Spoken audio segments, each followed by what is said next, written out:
Blessed name of our Lord and Savior Jesus Christ.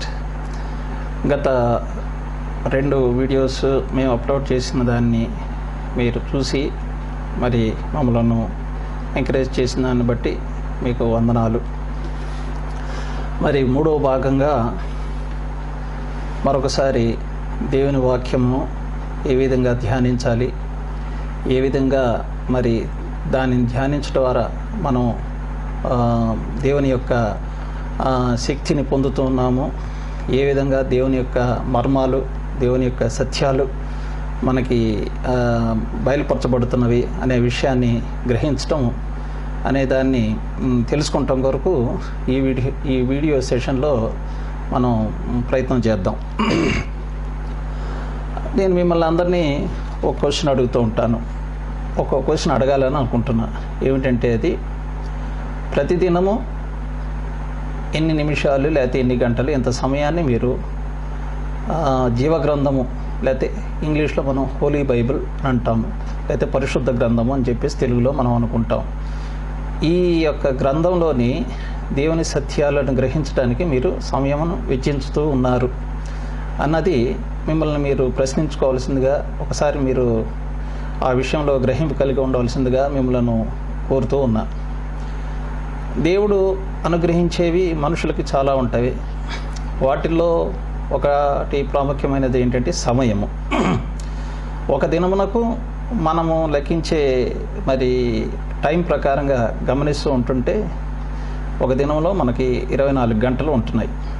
24 గంటల్లో మరి దేవుని గ్రంథంలో మనం గ్రహించినప్పుడు 10% ఆయన అనుగ్రహించే ప్రతి దానిలోది ఆయనకి తిరిగి ఇవ్వటం అనేది, లేకపోతే ఆయన కొరకు, ఆయన మహిమ కొరకు మనం వాడబడటం అనేది, మనం ఆ యొక్క సమయాన్ని వాడటం అనేది ఒక దీవెనకరంగా ఉంటుంది. కాబట్టి 24 గంటల్లో దగ్గర దగ్గర 2 గంటల 24 నిమిషాలు 10వ భాగం అయి ఉన్నది. ఈ విధంగా మనం ఒక దినంలో కనీసం 2 గంటల 24 నిమిషాలు, వీలైతే ఇంకా ఎక్కువ సమయాన్ని దేవుని వాక్యాన్ని మనం ధ్యానించడానికి వాడుకుంటే మరి అది ఎంతో మనకి శ్రేయస్కరంగా, మరి ఎంతో మనం దేవుని యొక్క వాక్యంలో ఎదగటానికి, దేవుని యొక్క సత్యాలు గ్రహించుకుంటానికి దేవుడు మనకిచ్చే గొప్ప అవకాశమై ఉంటూ ఉన్నది. ఈ విషయాన్ని నేను వ్యక్తిగతంగా చవిచూచి అనుభవించాను కాబట్టి నేను దీని గురించి ఎంతో మరి విశ్వాసంతో చెప్పగలుగుతూ ఉన్నాను. నా జీవితం 48 సంవత్సరాలు గడిచింది, 49వ సంవత్సరం నడుస్తున్నది. ఈ 49 సంవత్సరాల్లో బాల్యదశ అయినటువంటి 5-6 సంవత్సరాలు సమయాన్ని తీసివేస్తే మిగతా సమయాన్ని గ్రహించుకున్నప్పుడు నేను కరెక్ట్గా లెక్క పెట్టాను. ఇప్పటికీ 3 సార్లు సంపూర్ణంగా నేను ఈ యొక్క 66 పుస్తకాలు ఉన్నటువంటి పరిశుద్ధ వాక్యాన్ని, పరిశుద్ధ గ్రంథాన్ని 3 సార్లు ధ్యానించడం జరిగింది సంపూర్ణంగా. మరి కొన్ని పుస్తకాలు అయితే అది మరి పాత నిబంధన గ్రంథంలోనిది కానీ, కొత్త నిబంధన గ్రంథంలోనిది కానీ లెక్కకు మించిన సార్లు నేను చదవటం, ధ్యానించడం జరిగింది. ఆ అనుభవంతో నేను మీకు తెలియజేసేది ఏమిటంటే, ఈ యొక్క జీవ గ్రంథాన్ని మనం ఎంత ధ్యానించినప్పటికీ అది మనకి మరింతగా నూతనంగాను, మరింతగా ఎల్లప్పుడూ మనల్ని బలపరిచేదిగాను మనకి కనిపిస్తూ ఉంటూ ఉన్నది. దేవుని యొక్క వాక్యం యొక్క విలువను అతి శ్రద్ధగాను, అతి గాఢంగాను, చాలా చక్కగాను తెలియజేసే ఒక చక్కటి అధ్యాయము మరి మనకిచ్చినటువంటి, దేవుడు అనుగ్రహించినటువంటి ఈ యొక్క పరిశుద్ధ గ్రంథంలో కరెక్ట్గా మధ్య భాగంలో ఉందని నేను మీకు ప్రస్ఫుటంగా చెప్పగలను. అదే మరి దావీదు మహారాజు రాసిన కీర్తన 119వ దావీదు కీర్తన. దాన్ని మనం శ్రద్ధగా చదవటానికి ప్రయత్నం చేస్తే అది మరి బైబిల్ అంతట్లోకి చాలా పెద్ద మరి ఆ యొక్క 119వ దావీదు కీర్తన వచనాలు కలిగి ఉన్నది. దగ్గర దగ్గర 175, 180 మధ్యలో ఉన్న అన్ని వచనాలు కలిగి ఉన్నటువంటి ఆ యొక్క అధ్యాయం. దాన్ని ధ్యానించినప్పుడు దేవుని యొక్క వాక్యం యొక్క శ్రేష్టత మనం గ్రహించగలుగుతూ ఉన్నాము. ఈ సందర్భంలో మళ్ళా ఒకసారి మీ దృష్టికి నేను తీసుకొచ్చేది ఏంటంటే, ప్రతి సందర్భంలో ఇక నుంచి నేను ఈ వాక్య పరిచర్య, మరి ఈ ఇంటర్నెట్ బేస్డ్ వాక్య పరిచర్య నేను చేసేటప్పుడు మీ దగ్గర దయచేసి బైబిల్ని పెట్టుకుని నేను చెప్పే ఈ యొక్క బైబిల్ రిఫరెన్సెస్ అన్నిటినీ మీరు వాటిని నాతో పాటు మీరు కూడా చూస్తూ గ్రహిస్తూ, మరి బెరియలో ఉన్న సంఘస్థుల వలె దాన్ని సరిచూచుకుంటూ, నేను సత్యాన్ని మరి వాక్యానుసారంగా మాట్లాడుతున్నానో లేదో అది గ్రహించవలసిందిగా నేను మిమ్మల్ని బ్రతిమాలుకుంటూ ఉన్నాను, దేవుని నామం పేరిట. కాబట్టి అది ఎల్లప్పుడూ మర్చిపోవద్దు.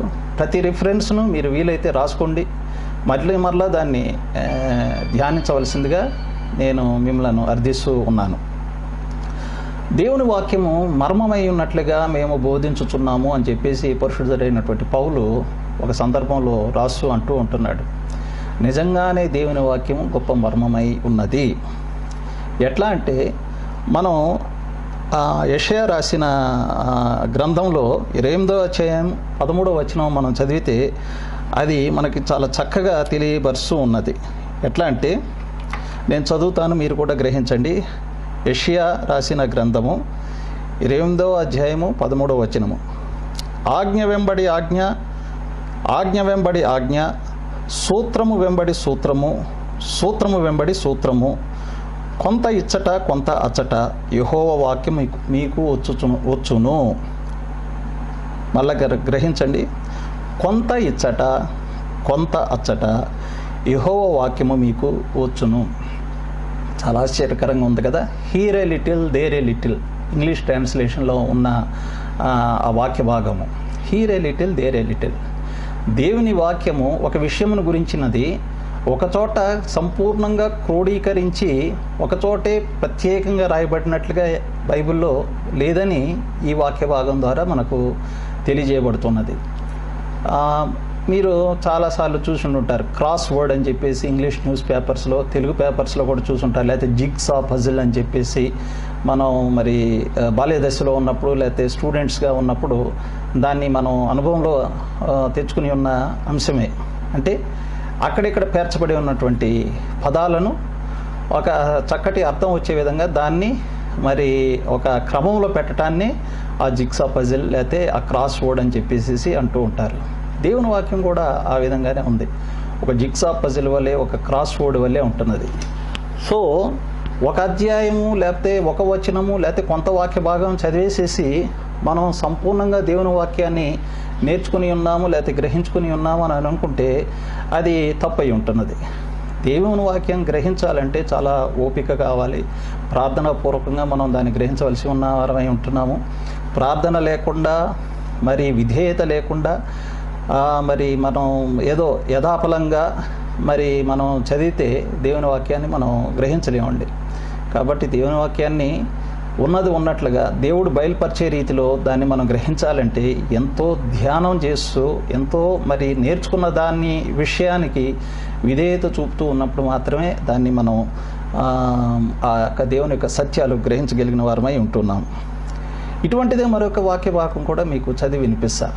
మరి దావీదు మహారాజు పుత్రుడు, ఆయన తర్వాత మరి ఇశ్రాయేలు రాజ్య పరిపాలనలోకి వచ్చినటువంటి సొలొమోను అతి జ్ఞానవంతుడైనటువంటి వ్యక్తి.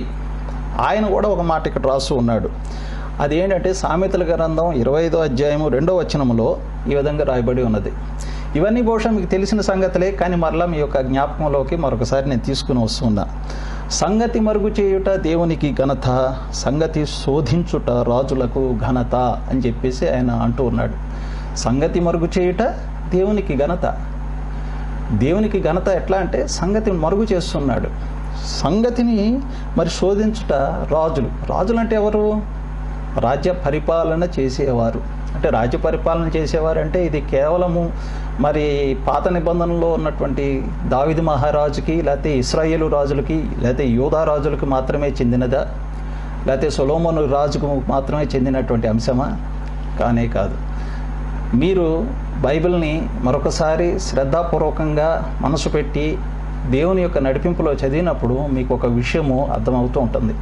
యేసు ప్రభు వారికి ఇవ్వబడిన ఒక బిరుదుల్లో ఒక గొప్ప బిరుదు ఏమిటంటే రాజులకు రాజు ప్రభువులకు ప్రభు అయి ఉన్నాడు అని చెప్పేసి ఉంటుంది. ఎక్కడ ఇది మనం చూస్తూ ఉంటామంటే మరి ప్రకటన గ్రంథం మనం తీసి చదివినప్పుడు చాలా సందర్భాల్లో ఈ వాక్య భాగం రాయబడి ఉంటాం, మనం చూస్తూ ఉంటాం.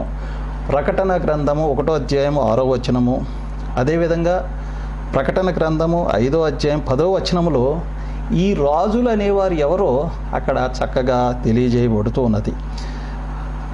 నేను దీన్ని ఇంగ్లీష్లో చదువుతాను, తెలుగులో కంటే ఇది ఇంగ్లీష్ తర్జుమాలో చాలా చక్కగా క్లియర్గా మరి ఒరిజినల్ తర్జుమాకి ఒరిజినల్ భాషలో రాయబడి ఉన్న దానికి సమాంతరంగా ఉన్నది. ఈ ప్రకటన గ్రంథం అనేది మరి ప్రాథమికంగా మనం గ్రహించిన యెడల ఇది గ్రీక్ లాంగ్వేజ్లో ఉన్నది, గ్రీకు భాషలో రాయబడి ఉన్నది. దాని ట్రాన్స్లేషన్ తెలుగులో కన్నా ఇంగ్లీష్లో చాలా చక్కగా ఉన్నది. కాబట్టి అందుకే నేను ఇంగ్లీష్లో దాన్ని చదువుతున్నా. And has made us kings. Us అంటే ఎవరు? యోహాన్ ఎవరి గురించి చెప్తున్నాడు? ఎవరైతే పరిశుద్ధులుగా జయించిన వారిగా ప్రభు యొక్క రాజ్యంలోనికి తేబడుతున్నారో వారు అన్నమాట. ఆ గుంపులో మీరు మరి నేను కూడా ఉండాలన్నది నా ప్రార్థన, నా ఆశ ఉన్నది. And has made us kings, plural, రాజులు, అండ్ ప్రీస్ట్స్, యాజకులు, unto God and his father. In him be glory and domain for ever and ever, amen. కాబట్టి ఈ రాజులు ఎవరై ఉన్నారంటే మీరు నేను పరిశుద్ధమైనటువంటి జీవితాన్ని జీవించి జయించిన వారిగా కడమట్టుకు ఉండి మన సొంత రక్షణను భయముతోనూ వణకుతో కొనసాగించుకొని ప్రభువు వచ్చే వరకు మన నిరీక్షణతో ఎదురుచూచుచు ఆయన కొరకైన మరి మహిమకరమైన జీవితాన్ని, జయవంతమైన జీవితాన్ని జీవించిన వారిని ఆయన రాజులుగా చేర్చుకుంటూ ఉన్నాడు. ఆయన యొక్క 1000 ఏళ్ల పరిపాలనలో మనం ఆయనతో పాటు రాజులుగా ఉండే యోగ్యత, అవకాశము, అదృష్టాన్ని దేవుడు మనకు అనుగ్రహిస్తూ ఉన్నాడు. అందుకే రాజులు అన్నాడు. కాబట్టి మీరు నేను ఆయన యొక్క రాజ్యంలో రాజులుగా ఉండవలసిన అవసరత మరి ఆశ కలిగి ఉన్న పక్షంగా మనం ఏం చేయవలసి ఉందంటే ఆయన యొక్క సత్యాలు, ఆయన యొక్క మర్మాలు ఈ యొక్క జీవగ్రంథంలో, ఈ యొక్క పరిశుద్ధ గ్రంథంలో మరి ఒక జిగ్సా పజిల్లో దాచినట్టుగా మరి ఆయన మరుగు చేసి ఉన్న వాటిల్ని ధ్యానము చేస్తూ విధేయతతో అంగీకరించినప్పుడు ఇది మనకు బయలుపరచబడుతూ ఉన్నది. ఇంకొక మరి వాక్య భాగం కూడా నేను ప్రకటన గ్రంథం నుంచి మీకు చదివి వినిపిస్తా. ప్రకటన 19వ అధ్యాయము 16వ వచనంలో ఈ విధంగా రాయబడి ఉన్నది. రాజులకు రాజును ప్రభువులకు ప్రభువును అను నామము ఆయన వస్త్రము మీదను తొడ మీదను రాయబడి ఉన్నది. ఎవరికండి? గొర్రెపిల్లగా మనకి మొదటి రాకల్లో వచ్చినటువంటి ప్రభు అయిన యేసుక్రీస్తు వారు మరి యోధా గోత్రపు సింహంగా రెండోసారి రాజులకు రాజుగా ప్రభువులకు ప్రభువుగా వస్తున్నాడు. ఆయన వస్త్రం మీద మరి ఈ బిరుదు king of kings, lord of lords అని రాయబడి ఉన్నదని ఇక్కడ తెలియజేయబడుతున్నది. అదే విధమైనటువంటి రాత ఆయన యొక్క తొడ మీద కూడా రాయబడి ఉన్నది అన్నది ఇక్కడ మనం చదువుతున్నాం. ఈ తొడ మీద రాయబడి ఉండటం అనేది ఏమిటో దేవుని చిత్తం అయితే మరి యొక్క వీడియో సెషన్లో నేను మీతో ధ్యానం చేస్తాను. ప్రస్తుతానికి దాన్ని అక్కడితో ఆపుదాం. అదేవిధంగా మనం 1 పేతురు పత్రిక 2వ అధ్యాయము 9వ వచనంలో కూడా చదివినప్పుడు ఈ రాజులు ఎవరై ఉన్నారన్నది మరొకసారి తెలియజేయబడుతున్నది. అయితే మీరు చీకటిలో నుండి ఆశ్చర్యకరమైన తన వెలుగులోకి మిమ్మల్ని పిలిచిన వాని గుణాతిశయములను ప్రచురము చేయు నిమిత్తము ఏర్పరచబడిన వంశమును రాజులైన యాజక సమూహమును అయి ఉన్నారు అని చెప్పేసి మరి పరిశుద్ధుడైనటువంటి పేతురు మరి మనందరి వినికిడి కొరకు ఆయన రాసిపెట్టి ఉన్నాడు. మరలా ఒకసారి చదువుతున్నాను. చీకటిలో నుండి, మనమంతా చీకటిలో జీవిస్తున్నవారు, క్రీస్తు యొక్క మరి సువార్త, ఆయన యొక్క రాజ్య సువార్త, దేవుని యొక్క రాజ్య సువార్త మనకి తెలుసుకునే గొప్ప అవకాశము ఆయన మనకు మాత్రమే ఇస్తున్నాడు. అందుకే ఆయన ఏమంటున్నాడు? మిమ్మును పిలిచిన వాని గుణాతిశయములను ప్రచురము చేయ నిమిత్తము.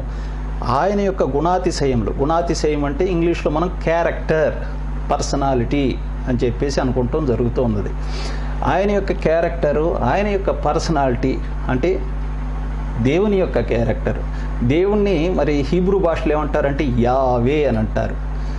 ఆ యావే యొక్క గుణాతిశయాలు మరి ప్రచురం చేయ నిమిత్తము. యావై అంటే మరి యేసుప్రభు ఏంటి నీ ఉద్దేశంలో అని మీరు అడుగుతారేమో. యేసుప్రభు ఒక సందర్భంలో యోహాను సువార్తలో 2 సార్లు ఆయన మాట్లాడుతూ అంటూ ఉంటాడు, నన్ను చూచిన వాడు నా తండ్రిని చూచుచున్నాడు అని చెప్పేసి. కాబట్టి ఆ యొక్క దేవుడే మనుష్య కుమారుడిగా శరీరధారి అయి మరి ఈ భూలోకంలో మనుషులైనటువంటి మన ముందు ఆయన సంచరించి జీవించి ఉన్నాడు.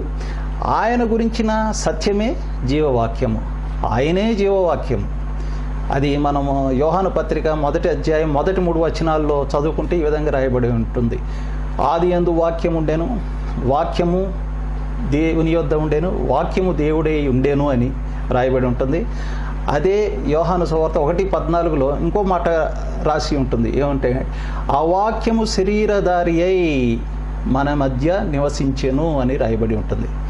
కాబట్టి మనం ఈ వాక్యాన్ని గ్రహించి చదివి మరి దాన్ని ఆచరణలో పెట్టినప్పుడు మనం క్రీస్తు వలె జీవిస్తున్నాము. మరి ఆయన పంపించిన తండ్రి యొక్క గుణాతిశయాలను ప్రచురం చేస్తూ ఉంటున్నాము. కాబట్టి ఈ విధంగా మనము ఆయన యొక్క రాజులము, ఆయన యాజక సమూహం, ఈహలోక రీత్యా ఉన్నటువంటి రాజులు, వాళ్ళని గురించి కాదు ఇక్కడ ఆయన మరి సామెతలు 25:2లో చెప్పబడి ఉన్నది. ఇక్కడ మనకు సందర్భంలో మరి పరిశుద్ధుడైనటువంటి పౌలు భక్తుడు రాసిన దాన్ని కూడా మనం గ్రహిస్తూ ఉందాం. ఆయన 1 కొరింథీయుల గ్రంథం 1:17లో ఈ విధంగా ఉంటున్నాడు, వాక్చాతుర్యము లేకుండా ప్రకటించుటకే ఆయన నన్ను పంపెను.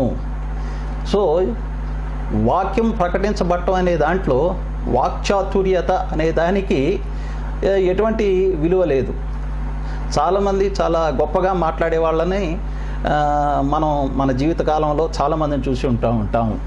చాలామంది పొలిటీషియన్స్ మరి చాలా గొప్పగా మాట్లాడుతూ ఉంటారు. మన టీచర్స్ ఎంతోమంది మనకి పాఠం చెప్పినప్పుడు చాలా గొప్పగా మరి వాక్చాతుర్యంతో పాఠం చెప్పడం అనేది జరిగి ఉంటుంది. కానీ ఇక్కడ పౌలు ఏమంటున్నాడు, నేను వాక్చాతుర్యంతో వాక్యమును ప్రకటించడానికి ఆయన నన్ను పిలవలేదు, కానీ వాక్చాతుర్యము లేకుండగానే సువార్తను ప్రకటించుటకే. ఏ సువార్త? క్రీస్తుని గురించినటువంటి సువార్త. క్రీస్తు వారు ద్వారా దేవుడు ఏర్పరచనటువంటి రాజ్యమును గురించిన సువార్తను ప్రకటించుటకే పౌలు అనే ఆయన్ని మరి ఆయన దేవుడు ఏర్పాటు చేసుకుని ఉన్నాడు, క్రీస్తు నామం పేరిట అని చెప్పేసి ఆయన చెప్తున్నాడు. ఈ పౌలే మరొక సందర్భంలో రాస్తూ అంటూ ఉంటాడంటే, కొలసీలకు రాసిన పత్రిక 4వ అధ్యాయం 6వ వచనంలో మీ యొక్క వాక్యము ఉప్పు వేసినదై ఉండవలెను అని అంటాడు. మీరు ఒకసారి మరి జ్ఞాపకం చేసుకోండి, మనం వండే వంటకాల్లో ఉప్పు యొక్క క్వాంటిటీ ఎంత ఉంటుంది? బహు స్వల్పం. ఉప్పు ఎక్కువైనా అది కూర పాడైపోతుంది, ఉప్పు తక్కువైనా కానీ కూరలో రుచిగా ఉండదు. రుచి కలిగి కృపాసహితమైనటువంటి వాక్యమును ప్రకటించమంటూ ఉన్నాడు. అంటే ఈ రుచి కలిగిన కృపాసహితమైనటువంటి వాక్యము మాటల నేర్పు వలన, మనుషుల యొక్క జ్ఞానం వలన జరగదు అని చెప్పేసి ఆయన తెలియజేస్తున్నాడు. ఇది నిజమా అన్న డౌట్ మీకు రావస్తూ ఉంటుంది. ఎందుకంటే చాలా సందర్భాల్లో మరి మీరు గొప్ప మరి వ్యక్తులు గొప్ప వాక్చాతుర్యంతో మరి వాక్య ప్రకటన చేయటం అనేది మీరు చూస్తూ వచ్చి ఉంటారు. మరి వాళ్ళు అంత వాక్చాతుర్యంతో మాట్లాడుతూ ఉంటుంటే మరి పౌలు అనే ఆయన ఈ విధంగా ఎందుకు రాయించి పెట్టాడు, మరి ఇప్పుడు ఈ సుశాంత్ ఎందుకు ఇట్లా చెప్తున్నాడని చెప్పేసి డౌట్ మీకు వచ్చే అవకాశం ఉన్నది. ఇవి నా మాటలు కాదు, దేవుని మాటలు. ఉప్పు వేయబడినట్టుగా మన మాటలు ఉండాలి, కొద్దిగా ఉండాలి. ఉన్నది లేనట్టుగా, లేనిది ఉన్నట్టుగా మనం మాట్లాడకూడదు. ఇది ఎట్లా సాధ్యం? ఇది మానవ జ్ఞానంతో సాధ్యమైనటువంటి విషయమా? మానవ జ్ఞానముతో సాధ్యము అయ్యే విషయము కానే కాదు. ఎట్లా అంటే అది మీకు ఇంకొక వాక్య భాగము నేను మీకు పౌలు రాసిన వాక్య భాగాన్ని మీకు చదివి వినిపిస్తా. ఇది 1 కొరింథీయులు 1వ అధ్యాయం 30వ వచనంలో కూడా ఈ విధంగా ఆయన రాస్తున్నాడు. ఏ విధంగా? ఈ లోక జ్ఞానమును దేవుడు వెరితనముగా చేసి ఉన్నాడు కదా. ఈ లోక జ్ఞానం, ఈ లోకంలో ఉండే జ్ఞానం అంతా ఏమిటి? నన్ను నేను ఏ విధంగా హెచ్చించుకోవాలి, నేను ఇతరుల కంటే ఎంత సౌఖ్యవంతంగా జీవించాలి, ఇతరులని ఆకర్షించే విధంగా నేను ఏ విధంగా నా యొక్క జీవితం ఉన్నది, అదేవిధంగా ఇతరుల కంటే మరి గొప్పగా ఏ విధంగా ఉన్నాను, ఇతరులను మరి మభ్యపరిచి లేకపోతే వారి అమాయకత్వాన్ని ఆసరాగా చేసుకుని ఏ విధంగా నేను మరి జీవించగలుగుతున్నాను అనే విషయాలన్నీ మరి ఈ యొక్క లోక జ్ఞానమై ఉన్నది. అందుకే క్రీస్తు చేత పిలువబడిన వారికి గురించి మరి పరిశుద్ధుడైనటువంటి పేతురు ఒక మాట ఆయన రాస్తూ అంటూ ఉన్నాడు. ఏమంటున్నాడు అని అంటే, మీరు వెర్రివారు అని అంటున్నాడు. ఇంగ్లీష్లో ఇంకా చక్కగా ఉంటుంది. ఏమనంటే పెక్యూలియర్ పీపుల్. దీని గురించి మనం తెలుగులో ఒక చక్కటి పాట కూడా మనం వింటూ జరుగుతూ ఉంటుంది. ఎంతో గొప్ప రక్షణనిచ్చి వింతైన జనముగా మమ్ము చేసేను. మనం వింతైన జనంగా ఈ లోకంలో జీవించవలసిన వారమై ఉంటున్నాము. లోకానుసారంగా కాకుండా, లోకాచారంగా కాకుండా, లోక జ్ఞానము చేత కాకుండా మనం వాక్యం చెప్పేది మరి దేవుడిచ్చే పరిశుద్ధాత్మ వలన మాత్రమే మనం వాక్యంను గ్రహించేవారంగా, ఆయన బయలుపరిచిన సత్యాలు అంగీకరించేవారంగా, ఆ బయలుపరిచిన సత్యాలకు విధేయత చూపిస్తూ మరి అప్పుడు మనం ఆయన యొక్క ఈ సత్యాలు ఇతరులకు ప్రకటించే వారంగా ఉండాలని దేవుని పిలుపు మరి మనకు ఆయన అనుగ్రహిస్తూ ఉంటూ ఉన్నాడు. కాబట్టి పరిశుద్ధాత్మ లేకుండా ఎవరు దేవుని కుమారులని పిలువబడరు. ఇదే వాక్యము మనం ఇక్కడ చదవగలము. ఎట్లా అంటే రోమీలకు రాసిన పత్రిక 8:14 ఈ విధంగా రాయబడి ఉంది. దేవుని ఆత్మ చేత ఎందరూ నడిపింపబడుదురో వారందరూ దేవుని కుమారులై ఉందురు. కాబట్టి మీకు మీరు ప్రశ్న చేసుకోవాల్సిన అవసరం ఉన్నది. దేవుని జ్ఞానం చేత మనకి దేవుని వాక్యం యొక్క సత్యాలు మనకు బయలుపరచబడుతున్నవా, లేకపోతే నా సొంత తెలివితేటలతో నాకు ఉన్నటువంటి మరి లోక సహితమైనటువంటి జ్ఞానముతో, లేకపోతే అకాడమిక్ నాలెడ్జ్తో ఏదో కెమిస్ట్రీ సబ్జెక్ట్నో, ఫిజిక్స్ సబ్జెక్ట్నో, లేకపోతే మ్యాథమెటిక్స్ సబ్జెక్ట్నో, లేకపోతే హిస్టరీ సబ్జెక్ట్నో, లేకపోతే మరొక యాంథ్రోపాలజీనో, ఆర్కియాలజీనో, లేకపోతే తెలుగు లాంగ్వేజ్ని నేర్చుకున్నట్లుగానో, ఇంగ్లీష్ లాంగ్వేజ్ని నేర్చుకున్నట్టుగా ఆ విధంగా నేను దేవుని వాక్యాన్ని నేర్చుకుంటున్నానా అని మీరు ప్రశ్న వేసుకోవాల్సిందిగా నేను కోరుతూ ఉన్నా. మిగతాది మరొక సందర్భంలో నెక్స్ట్ వీడియోలో కంటిన్యూ చేయడం జరుగుతూ ఉంటుంది. అప్పటి వరకు సెలవు. షాలోమ్.